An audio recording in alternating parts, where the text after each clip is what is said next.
Chaque jour, plus d'un agriculteur se suicide. D'après le candidat Jacques Cheminade, un agriculteur par jour se suicide en moyenne. C'est en réalité faux, puisqu'il s'agit d'un tous les 2 jours. Ce chiffre reste plus élevé que pour le reste de la population.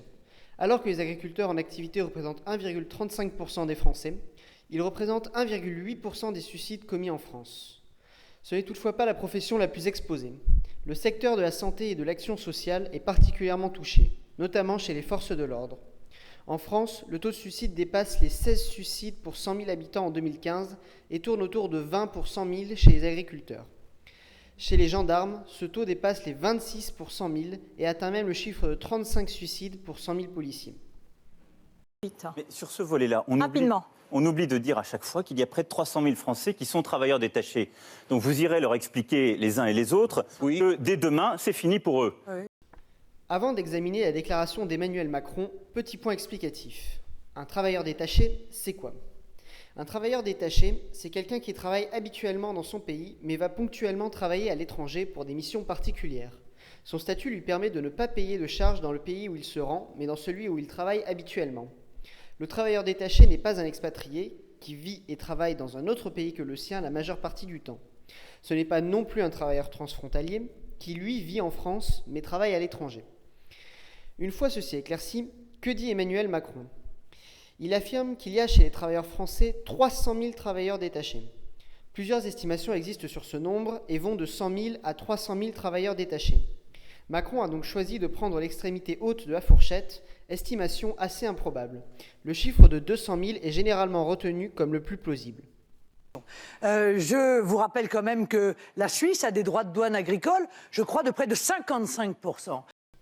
L'affirmation de Marine Le Pen n'a pas manqué de faire réagir la RTS.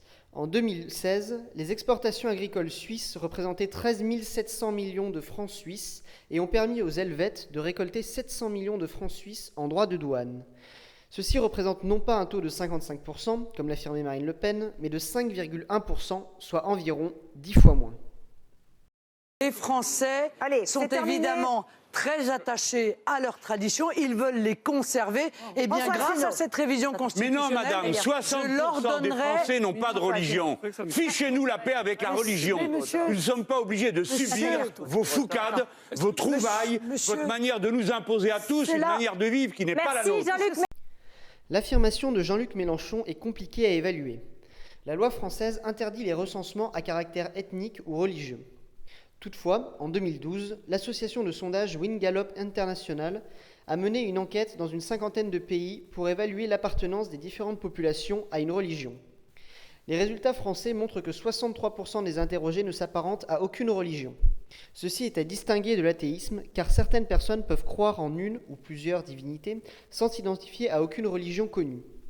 Dès lors, à peine 37% des Français disent appartenir à une religion. Ceci confirme donc les propos de Jean-Luc Mélenchon et placerait la France parmi les pays les moins religieux du monde, derrière la Chine, le Japon et la République tchèque. C'est tout pour aujourd'hui. N'oubliez pas vous aussi d'aller au charbon sur Facebook, Twitter et Instagram. Et surtout, portez-vous bien.